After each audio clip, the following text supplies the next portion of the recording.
여러분 안녕하십니까? 권순할입니다. 국민의힘 대선 경선 후보를 4명에서 2명으로 압축하는 2차 예비 경선 결과가 오늘 발표됐습니다. 김문수, 한동훈 후보가 2차 예비 경선을 통과해서 이 두 사람이 최종적인 3차 경선을 치르게 됩니다. 국힘 대선 경선과 관련해 세계 최대 베팅 업체인 폴리마켓의 대선 최종 후보 확률은 김문수 후보가 77%로 치솟았고 한동훈 후보는 김 후보의 5분의 1에도 미치지 못하는 15%에 머물렀습니다. 이번 2차 경선에서 안철수 후보와 함께 탈락한 홍준표 후보는 이제 시민으로 돌아가겠다면서 사실상 정계 은퇴 의사를 밝혔습니다. 한편 무소속으로 이번 대선에 출마하는 황교안 전 총리는 최근 선관위가 공개한 해킹과 관련해 선관위가 왜 해킹당했다고 공개했을까? 그 저희가 뭘까라는 제목의 긴급 성명을 발표했습니다. 먼저 국민의힘 선거관리위원회는 2차 예비경선 결과를 통해 김문수, 한동훈 후보가 3차 경선에 진출하게 됐다고 오늘 발표했습니다. 2차 경선은 당원 투표와 국민 여론조사를 50%씩 각각 합산해서 상위 후보 2명이 최종 3차 경선에 진출하는 방식으로 진행됐습니다. 27일, 28일 이틀간 진행된 2차 경선 투표에서는 당원 선거인단 76만 5,773명 중 50.93%인 39만 4명의 당원이 참여했습니다. 국민의힘 선관위는 정당에서 실시한 여론조사 결과는 선거일까지 공표할 수 없다는 공직선거법 등에 따라 2차 경선 순위와 후보별 득표율은 공개하지 않는다고 밝혔습니다. 오늘 발표된 2차 경선에서 과반을 득표한 1위 주자가 나오지 않음에 따라 1대1로 치르는 3차 경선이 이어집니다. 3차 경선에 진출한 김문수, 한동훈 두 후보는 내일 1대1 토론회를 합니다.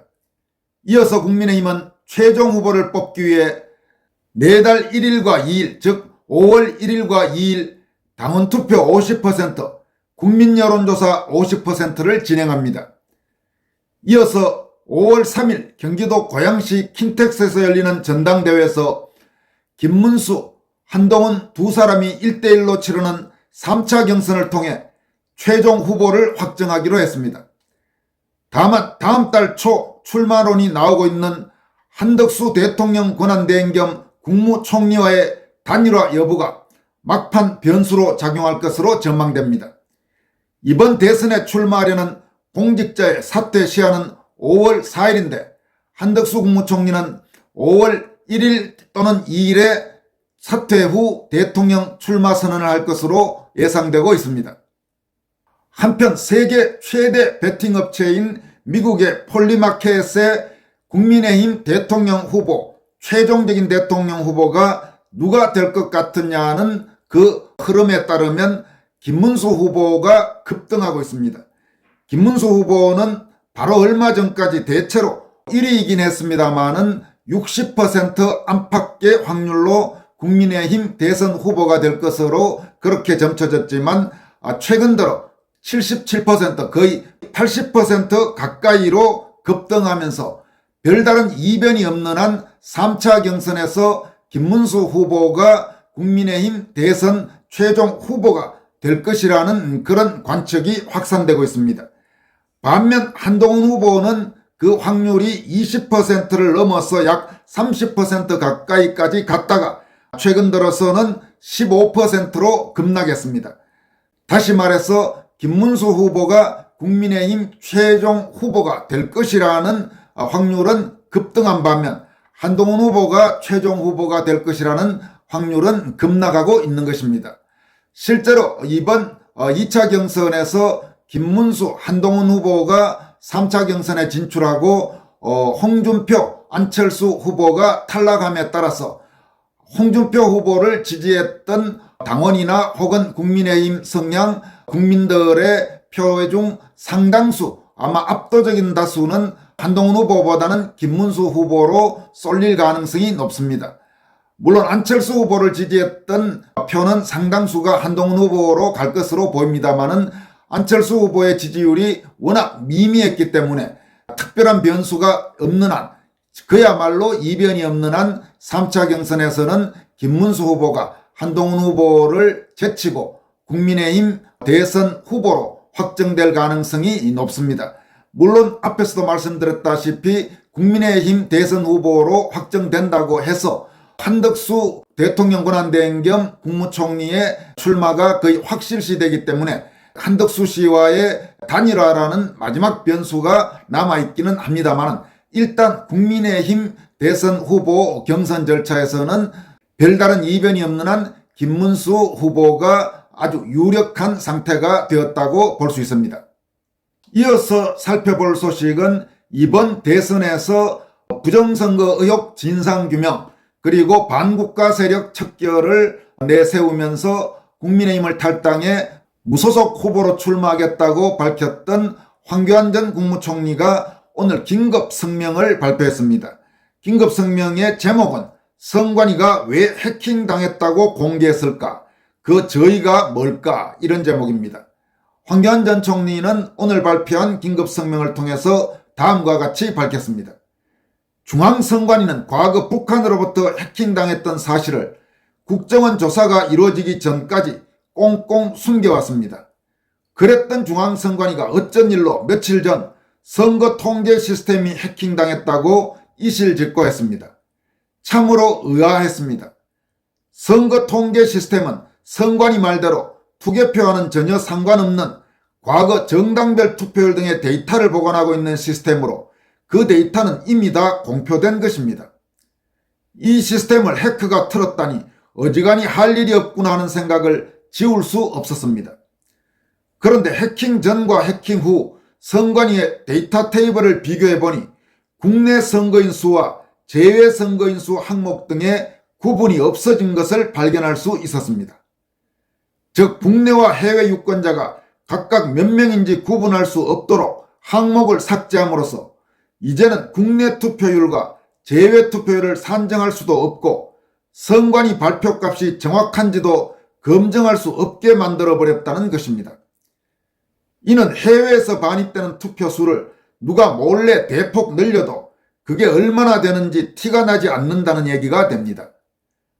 사실 재외국민 투표자 수는 그 수가 얼마 되지 않아 표가 늘어날 시 차이가 확 나게 마련인데 이것 역시도 알 수 없게 만들어버렸습니다.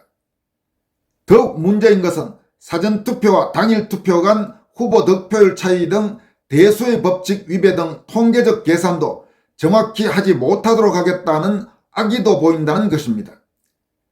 선관위의 기관 모토가 공명선거라고 합니다. 누구에게나 명명백백하게 선거 재반 과정을 밝히고 그 결과에 승복하게끔 하겠다는 방침을 내포한 모토입니다.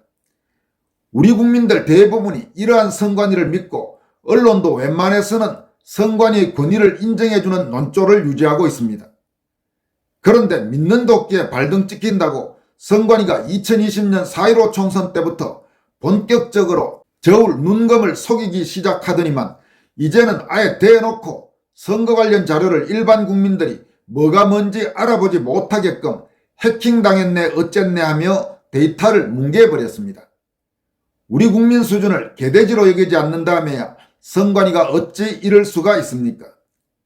기자 여러분과 유튜브 평론가 여러분께서 이러한 선관위 작태를 제대로 비판해야 하는 것 아닙니까?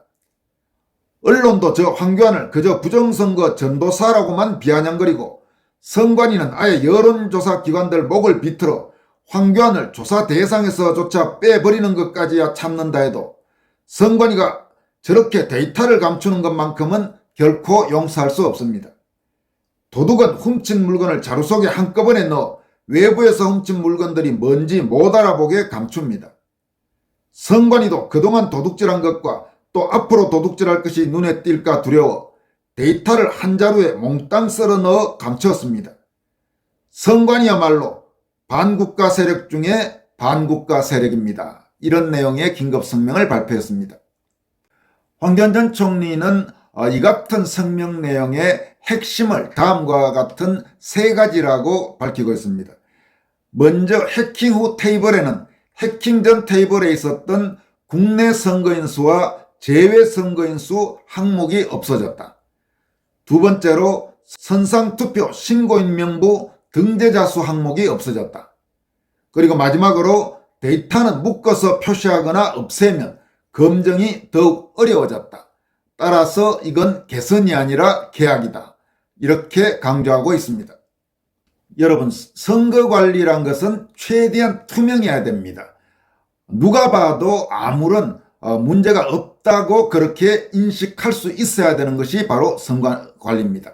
실제로 선진국들일수록 이런 부분에서 모든 사람이 알 수 있게, 그러니까 아주 기본적인 초등학교만 졸업한 사람들도 이해할 수 있을 정도로 그렇게 선거관리는 투명해야 된다. 이런 흐름이 지금 세계 선진국의 전반적인 흐름입니다. 그런데 한국의 선거관리는 보면 볼수록 이상한 일들이 계속 벌어졌습니다. 특히 문재인 정권 시절에 치러진 지난 2020년 4.15 총선 이후 그런 경향이 더욱 심해졌습니다. 오죽했으면 검찰총장 출신인 현직 대통령이 자신의 저 불행을 무릅쓰고 뭔가 한국의 선거관리는 이상하기 때문에 이건 알아봐야 되겠다. 그런데 현실적으로 선관위하고 법원이 어차피 한 통속이 되어 있고 선관위에 대한 압수수색 영장은 법원에서 죽었다 깨어나도 발부해 주지도 않고 수사도 제대로 할 수 없는 그야말로 말도 안 되는 선관위의 그 복마전 선관위, 또 철벽 같은 자기들끼리의 선관위, 누구도 터치할 수 없는 성역이 된 선관위, 이 문제를 한번 제대로 들여다봐야 되겠다면서 잠시 계엄까지 선포하는 그런 결심을 했겠습니까? 그런데도 이번 선거에서도 선거관리와 관련된 본질적인 문제점은 거의 개선된 바가 없습니다. 여전히 사전투표를 둘러싼 여러 가지 문제점은 존재하고 있고, 가령 사전투표를 할 때 미리 신고를 하는 것도 아니고, 또 선거인 명부가 확실히 존재하는지도 불투명하고, 이런 부분들에서 여러 가지 문제가 있는 상태에서 대통령 선거날이 하루하루 다가오고 있습니다. 그런 부분에서 황교안 전 총리가 이번에 문제를 제기한 이런 문제에 대해서도 보다 많은 국민들이 경각심을 갖고 하여튼 눈을 부릅뜨고 선거관리에 부정이 생기지 않도록 함께 노력할 필요가 있어 보입니다. 지금까지 권선할TV였습니다. 고맙습니다.